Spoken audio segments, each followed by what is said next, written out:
Hi there, I'm Richard Hill, the host of eCommerce One, and welcome to episode 209. Today, we're joined by Stacey Priestley, the Senior Digital Growth and Social Commerce Manager at Lansinoh, an innovative mother and baby brand founded on the mission of supporting mums through every stage of their pregnancy journey. Stacey brings over 17 years of e-commerce experience and a genuine passion for helping parents tackle everything from pregnancy essentials to postpartum challenges. In this episode, Stacey reveals how Lansinoh built a thriving community of loyal customers and why word of mouth is everything in the motherhood space. Their approach to TikTok shop and affiliate marketing and why harnessing user-generated content is a must for brands looking to stay ahead. If you enjoyed this episode, make sure to follow or subscribe wherever you're listening so you'll never miss a show. Now, let's dive into this fantastic conversation with Stacey. Enjoy. Well, Stacey, thank you for joining us at the studio here at eCommerce One. Thank you for the having me. eCommerce One podcast. Yeah. Great to have you. Thank you. So I think before we get into the questions, it'd be great for you to introduce yourself and how you got into the world of e-commerce. Yeah, so I'm Stacey Priestley. I am currently the Senior Digital Growth and Social Commerce Manager at Lansinoh, which is a mother and baby brand. I got into the world of e-commerce probably about 17 years ago, which sounds absolutely wild because I didn't even realise that the internet had been around that long, but it has. Yeah. And I started in the world of digital content, so product descriptions, content manager, and soon evolved into wanting to manage websites and look after the commerce of that website. So traditionally, e-commerce manager is where I've always been, and it's kind of my passion as well. Because I feel like I've grown up with it. You know, it's basically my first ever job and I've continued in that same space. That is quite a while, isn't it? 17 years. It's quite a while, yeah. It's funny when you say at the beginning there, I started writing product descriptions and so forth. It is very much, I think it's almost like a rite of passage, I think, working in e-commerce. If you're starting, it used to be when somebody started with our agencies, you'd be like, right, product descriptions, meta, etc., etc. Yeah. And it's a bit like wax on, wax off. You've got to do 10,000 of them before you can move on to your next. So 17 years, obviously seen a lot of different things, seen a lot of change in that time. A lot of change, yeah. But I've always tried to stay to my roots of being in e-commerce. And obviously with the rise of different platforms that we've seen over the last few years, social commerce, obviously growth channels as well. Yeah. It's been really exciting to be involved in such an evolving space, but also such an interesting space. I mean, family and friends probably still think that I sit on social media and make posts, but I mean, a bit far from that now, but it's also really exciting to still be excited by your job. But now they see you on TikTok, I believe. And now they see me on TikTok, and yeah, even that's a bit wild. Yeah. So 17 years, and obviously for the last, I think, 7+ years, you've been at Lansinoh, and it would be good for you to tell the listeners about the mission behind Lansinoh. Yeah, so for those who are not aware of who Lansinoh are, Lansinoh was founded in 1984 by a lady called Rashida Hagan. She was a mum. She was married to a doctor, and she just had a baby. She had really sore, cracked nipples when she was breastfeeding, as it happens, and the only product she could find on the market was this awful, gloopy, horrible product that you couldn't even use on that area of your body. So she made it her mission to make a product that was suitable for all mums, breastfeeding mothers in particular, and that was suitable for mums and babies. And here we are, 41 years later. The product has expanded, the product range has expanded massively. But the core values are to support mum in her breastfeeding journey. And in the last maybe 5 or 6 years, we've expanded into, looking after outside of breastfeeding, so in postnatal recovery and pregnancy as well. So looking after women as they become mothers is really important for us. Yeah, I mean, 41 years as a brand, and obviously supporting and helping women with their journey as a into parenthood. As a sort of, they're not a mum yet. They're about to potentially become a mum. Then they become a mum. Then after being the post birth of their child, Yeah, and I know, obviously, when some of the team met you at an event we did a few months ago, they were like, Yeah. oh, we use those products. We use those products. Still out. They're so good. They're so good. They were like, oh my God, I can't believe that lady's from from Lansinoh. Yeah. The biggest compliment that I always feel, and I'm not Rashida, but I do feel every comment, and I feel the love when I tell people where I'm from. Most people say your product saved my nipples, or you literally saved my breastfeeding journey, to the point where we actually went to the baby show a few weeks ago, and on the back of our t-shirts we had saving nipples since 1984, because we are so proud of it. You know, we, even in the marketing team now, we are advocates for mums and for parents, many of us mothers ourselves, and so we live and breathe the product probably before we were even here at the brand as well. That is brilliant. So obviously you've got a great set of products, a brilliant niche. You're obviously helping mums and ladies with their nipples. Yeah, with their nipples. I think he's got some good footage so far. In all fairness, like, this is just normal speak for me every single day. Yeah. For some people, it's a bit new. Yeah, it's pretty new to me, to be fair. Yeah, we got a couple of episodes, to be fair, around a few different products that But so obviously you've got 17 years experience in e-com. Yeah. And then obviously working with Lansinoh now for sort of 7+ years. Yeah. And I think you've been championing the e-com side of the business. Yeah. But also I know, sort of speaking to you off camera, that you're a very, very busy mum as well. So how do you manage to sort of champion that and really grow that, but also balance being a mum as well? I think the beauty of joining Lansinoh after I became a parent has really allowed me to know exactly everything that a mum's going through, and that obviously helps my side of being a mum and being an advocate for, you know, parenting, but also just balancing life in that, you know, I will always say this, and I'm not ashamed to say this, I am a mum first before I am anything else. I am a mum first before I'm a wife, and before I'm an employee, before I'm a colleague, a friend, and that really is important to me. So I think making sure that the kids are dropped off where they need to be, just being balanced. I'm really, really organised. And, you know, I've always said this, I think in my interview at Lansinoh, they said, how do you manage your time? And I was like, a list. And I'm still to this day a book list person. I'm a pen and paper person, although I do have my digital lists as we need to manoeuvre into some of those spaces, don't we? But yeah, you know, if you've got a plan and you're organised, you're always going to get there.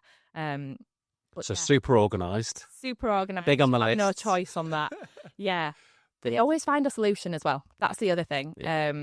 Like, even just, you know, pickups, drop-offs, things like that as a parent, and then getting to the office. Or like here this morning, you know, I've done one thing and then I've had a bit of a commute to join you guys. But it's all within scope, and, you know, if you want to do something, you're going to find a solution to doing it. Super organised. I guess that's a lot of mums. A lot of busy, parents, busy mums juggling, you know, motherhood, children, career, and everything else that comes with running a home and family and so forth. It's a very busy life for sure. Yeah. I mean, my boys are a little bit more grown up, but I remember the, I guess, challenges, but also obviously brilliant times of when my boys were younger. Yeah, me and my wife particularly sort of juggling everything with a career, home. The boys going through different, you know, as their babies is one thing, but then they start at school and so forth. And now it's like, right, I'm almost at the other side where they're almost leaving home where now. They're about to find their career. Yes, exactly that. You know, what they're going to do, what's the, you know, universities or not, and different things like that. But okay, so very organised person, which I'd imagine to be 17 years in the trenches, seeing different things and working very successfully with different brands. Yeah. Now, what I'm intrigued about, you mentioned at the beginning, around this sort of community aspect, obviously, of parents, of mums particularly, that are sort of big followers, as I said, you know, some of the team here, big brand advocates, you know. So talk to me about this community that you built and building, and why it's been so important for the success of the brand.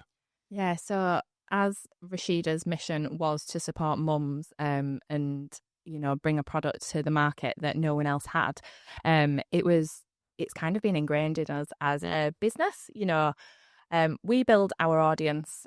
We don't even build our audience. I'm going to rephrase that. we know that our audience is already in a space where she's researching in pregnancy. She's looking for the best products, and she's also trying to find the ones that are not advertised to her, the ones that are recommended to her.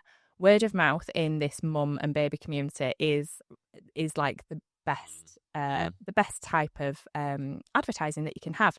So if we, like you said before, some of the team mentioned about using the products and like it was the only thing that worked for me. Like we get that all the time, and that person then becomes an advocate. So it makes our job as being, a miles easier. It's brilliant. Use this. Okay, and then we've got a product that's amazing. The next thing is to make sure it's available in every high street store that we need it to be in, that it's at the touch of a button online, and that it comes with all of the information that you need and the education, especially in a space where people are not familiar with what's going to happen. And everybody wants to learn about pregnancy as well, and postpartum and breastfeeding. So like they're really important areas, and you don't know what you know until you start looking. It's so true, isn't it?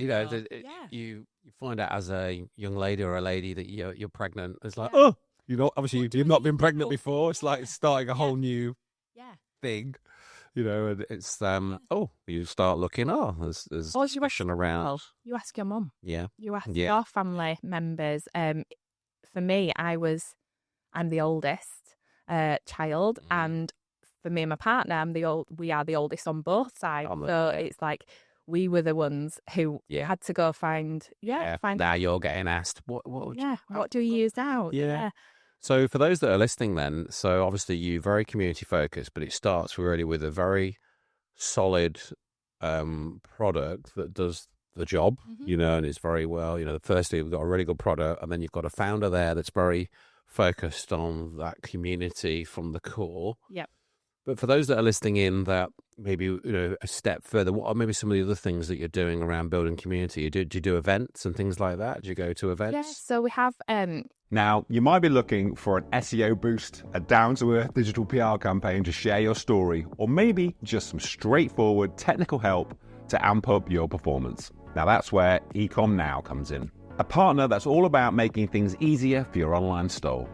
Our services cover everything from creating professional content for your e-commerce categories to refining your product descriptions. Now, whether you're just starting out or have been in it for a while, we're here to deliver real impactful results that add to your bottom line without unnecessary commitments. You can order one-off or multiple projects with a quick turnaround. Simply choose what you need. So with the product being so focused on maternal health and wellness, we obviously have healthcare professionals who are advocates for the product, that may have used the product themselves, and that also recommend the products to parents. We do a lot of product sampling, which is great. So we work with some media partners. Yeah. We're in sample packs and things like that. And, that first pack that you get when you go to the doctors to tell them that you're pregnant, and then they give you like this little pack, hand it over to you. You're in that. We're in there. Yeah, and we really are.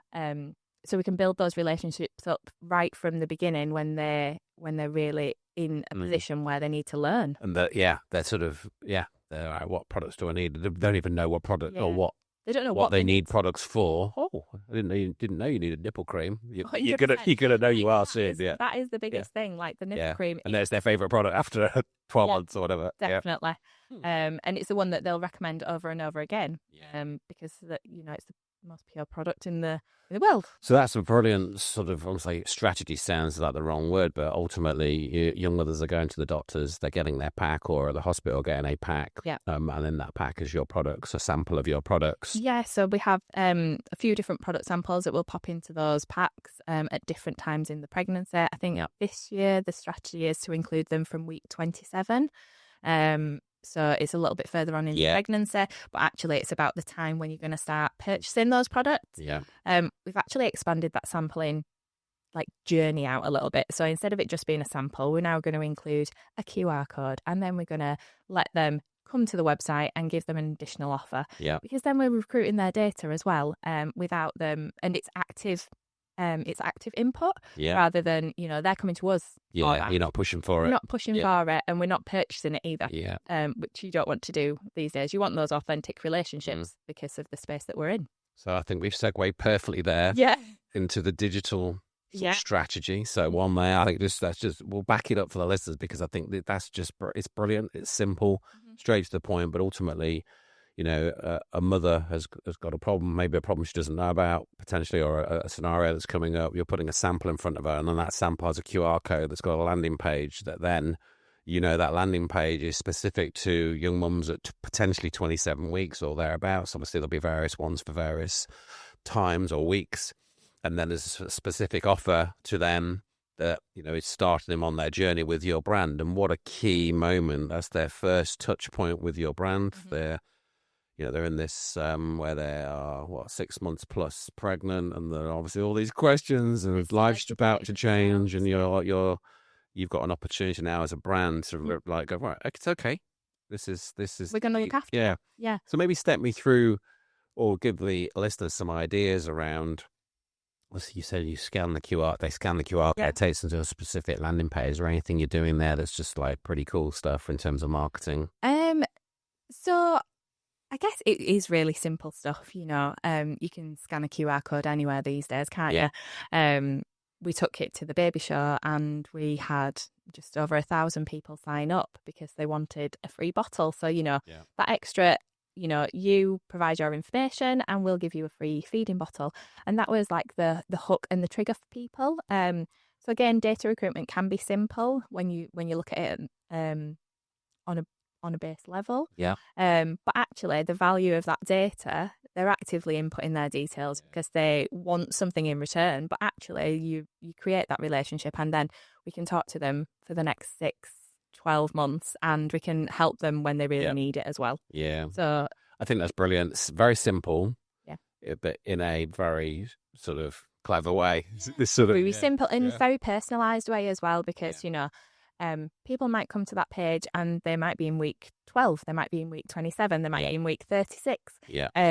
That email that goes back out to them will be personalised to their week in pregnancy as well, based on the due date. So when the information you're asking for, one of the fields is where are you in the pregnancy?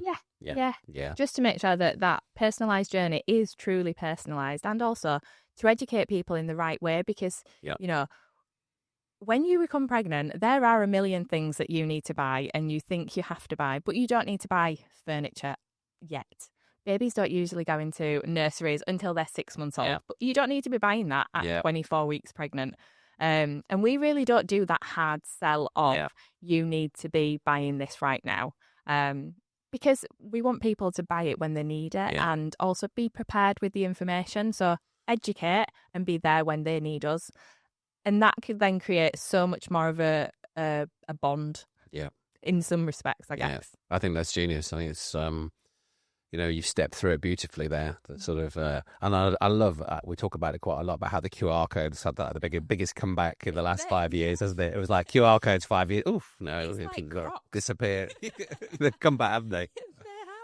So obviously you look after the myriad of digital channels. What channels are you getting the best results with that are actually driving sales, would you say? Obviously we've talked about sort of QR code and the email piece. Mm-hmm. What are the things you are doing well with at the moment? For a proper ROI, I think we're going to split down into 2 areas. So the first would be PPC. As you would expect, your shopping feeds, your PMAX strategy is definitely going to be your biggest conversion. Music to my ears. Yeah, as you'd want to hear as well. It's an area where you are actively investing a lot of money in, or at least you should be. Yeah. And for a brand to invest in those areas and then be able to convert on their site is really, it's in tune with what that customer wants as well. It provides the authenticity. It provides, you don't get counterfeit products like you can do on some, of the marketplaces and things like that. So, the return on investment from a PPC point of view is very good.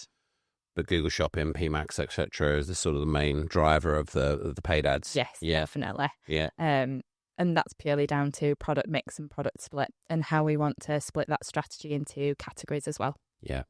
So you've got the QR code piece and the email, and then the different follow-ups and segmentation. We've got PPC with the Google Shopping. Is there a third thing that you sort of doing quite well with at the moment? Yeah, so this might be a new area to chat about, but TikTok Shop has like emerged for us over the last 12 months.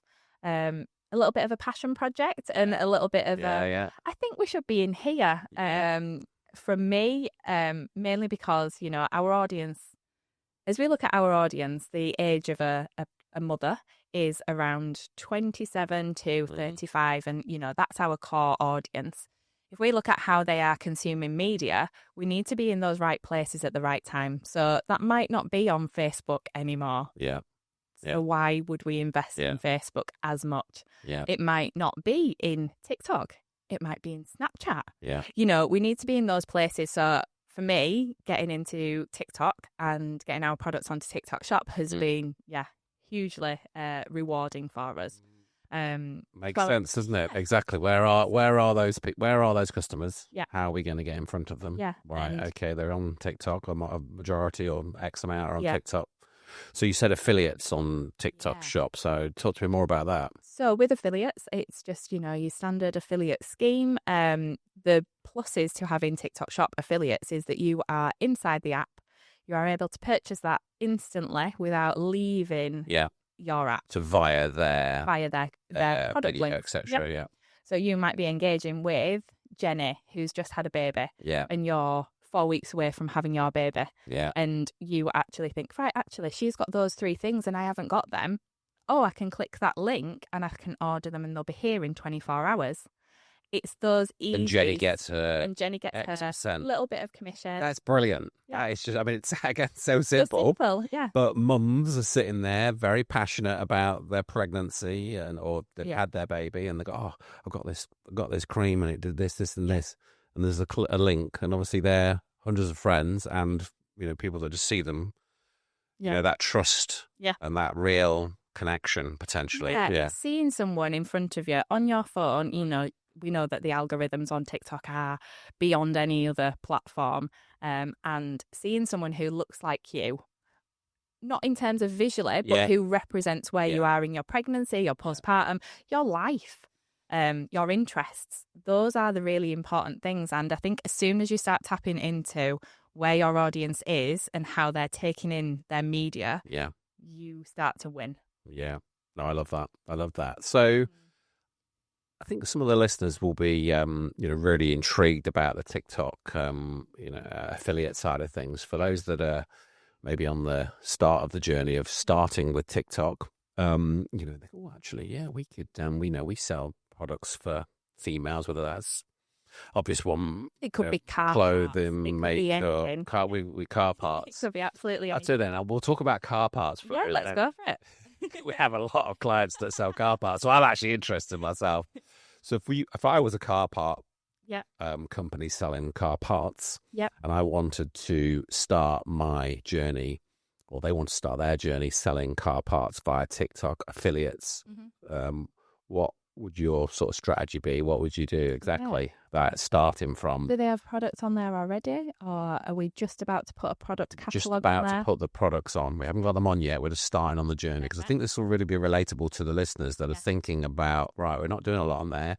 John in marketing or Sophie in marketing put a video on a couple of times, and then we sort of about, that's quite a normal. 200 videos. Yeah, we got 200, we did a few, and then we thought, 200 views not worth, we'll stop. But when we start talking about TikTok Shop, which we'll talk about a lot on the podcast now, TikTok Shop, obviously we did an event with TikTok that we met you met you at in January. But getting started on this journey and sort of, but with a commercial insight sort of hat on, because ultimately someone's got to sign up for some budget, some time. Yeah. Where would I start? Right, I'd be looking at putting my 10 bestsellers on there, or at least 10 products, with a focus on one being the hero product. That hero product is going to drive your awareness. So that could be a hero product. It could be the product that you've sold thousands of in one retailer, or it's the one that people most know you well for. You're known most well for. And that product is then going to be seeded out to people who are in the industry or who have an interest in, they've got an active TikTok Shop profile. They are an affiliate for maybe like-minded brands. And they have their keen interest in their audience niche there. You're going to speak to them and you're going to make sure that they know exactly who you are. what your brand is about and what your product does. Yeah.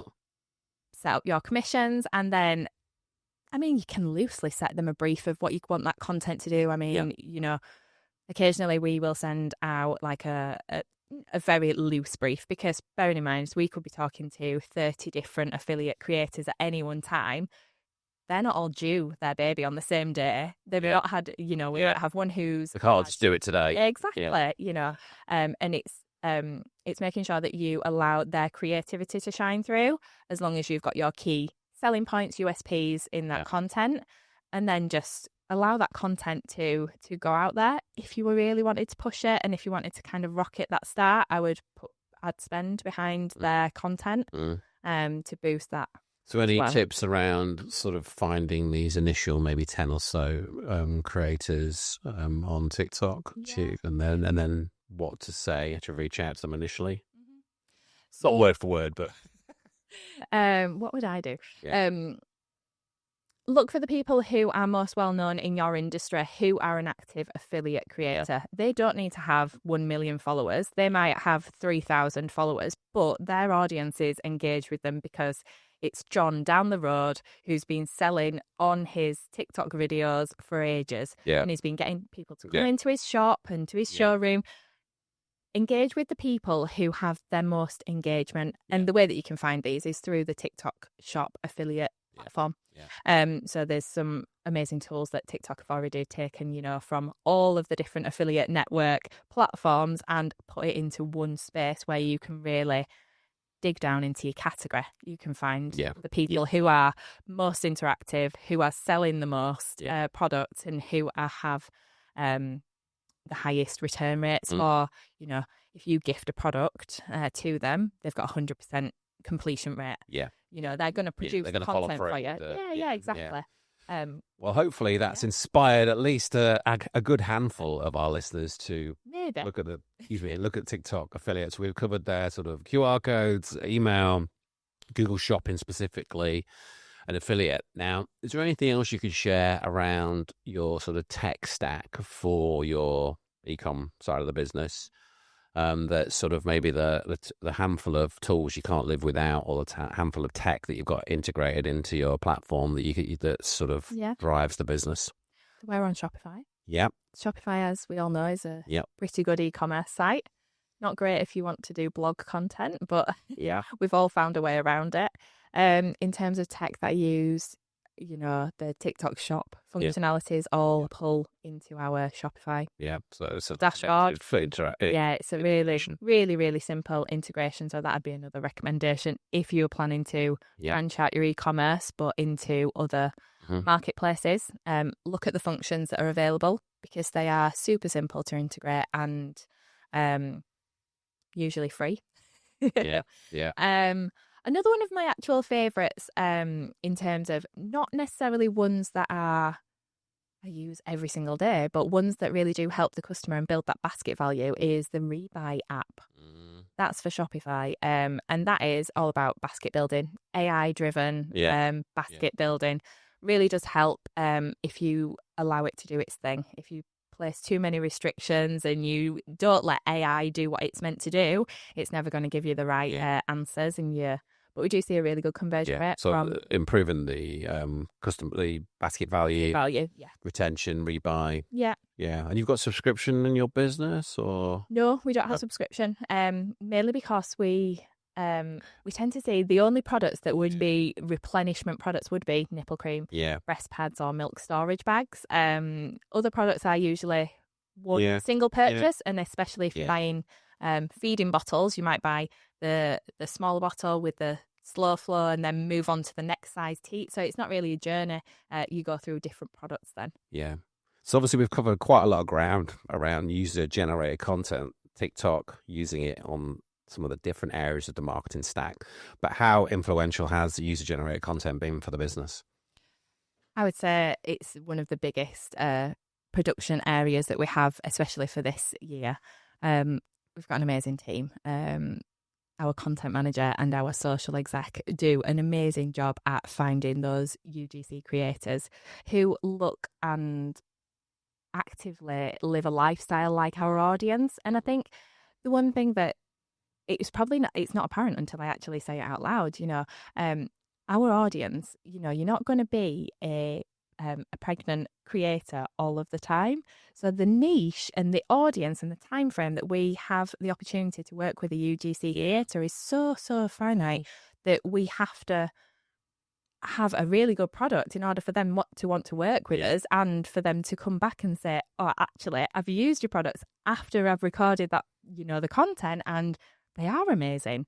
And then it just becomes really organic. But word of mouth in a female environment, in a this women's health space, is really important. And we have the opportunity to hit so many people with the education and products when they need it. UGC is just another area that we can produce really good quality content and have that affinity with the consumer. So have you got full-time creators in the business and that are full-time for you? Yeah. Yeah, so we've got our PR and content manager, and also our social media exec. Yeah. Both of them are fully on content creation, whether that's written word, website campaigns, actual in-person campaigns that we did for the baby show, video, or UGC video.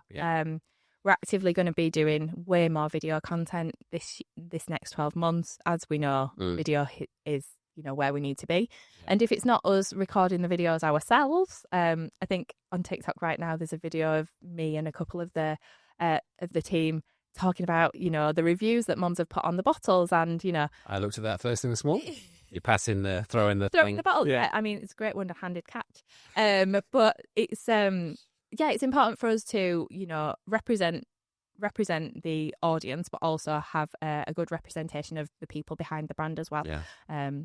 I would say if you're with us now, go and have a look at what Lansinoh are doing, because there's some very, very clever stuff going on. So the team are pretty awesome. We're going to change direction a little bit. So obviously, listening to you, you're managing, a very progressive, very forward-thinking marketing team within a very sort of community-driven business. A lot going on. Obviously, you're exploring a lot of new channels. You're doing a lot of things that a lot of brands aren't doing, I would say, or and you're testing and trying new platforms and so forth.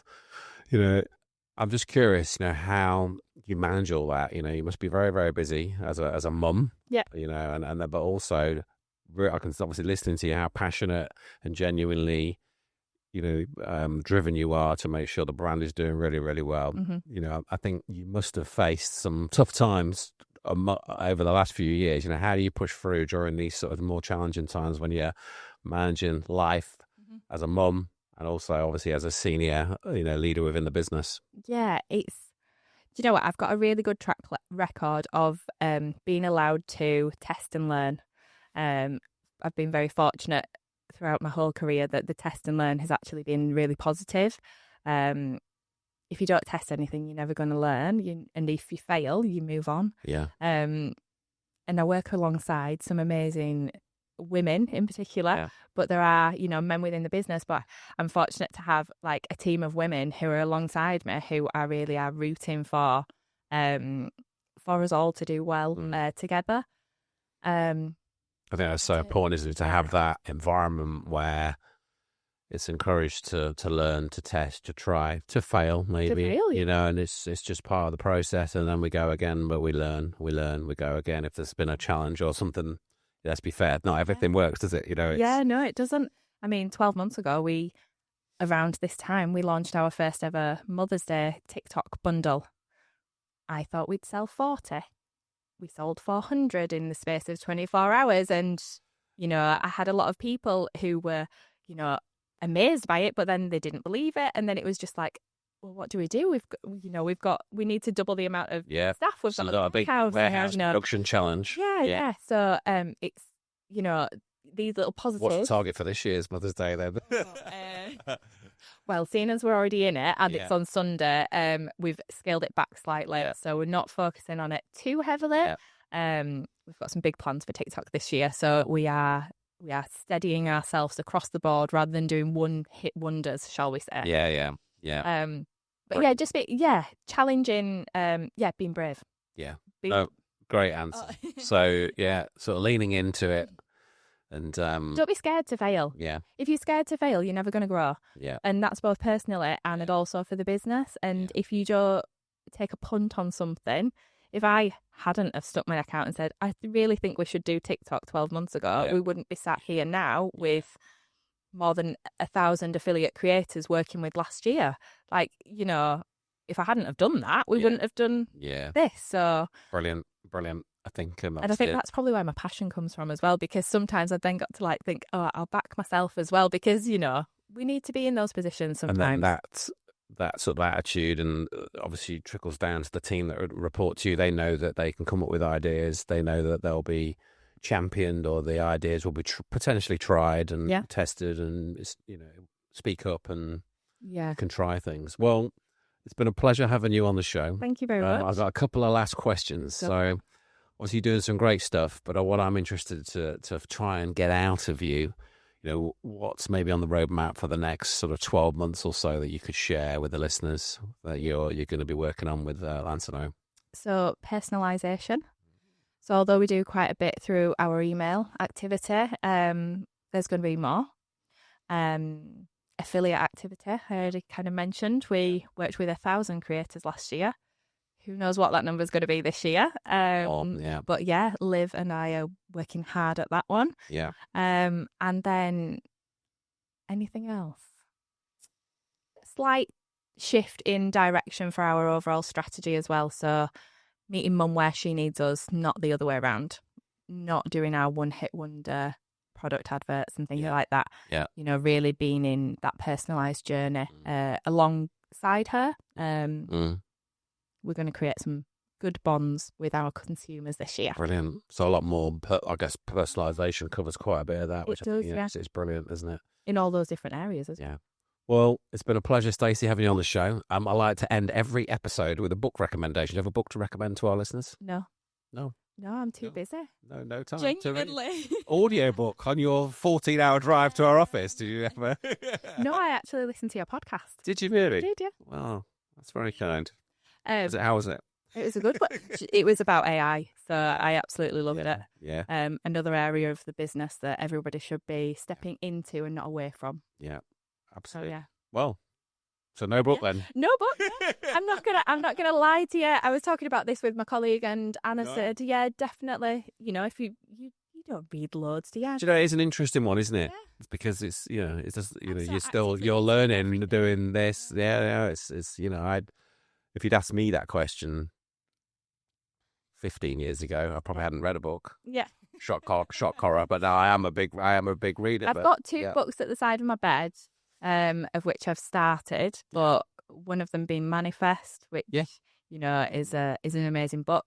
But I'm pretty sure I've read or tried to read that maybe 7 or 8 times in the last 12 months. That's not a lot. Yeah. So I can't say that I'm an active reader. I'm a listener. I'm a learner. I'm a TikToker. Yeah. And I learn from people rather than from words in books. Brilliant.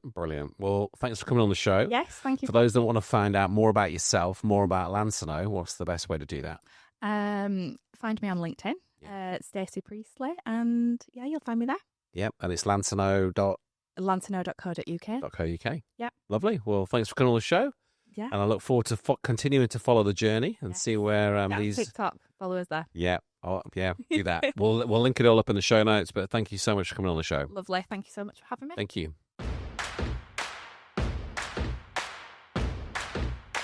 If you enjoyed this episode, hit the subscribe or follow button wherever you are listening to this podcast, so you're always the first to know when a new episode is released. Have a fantastic day, and I'll see you on the next one.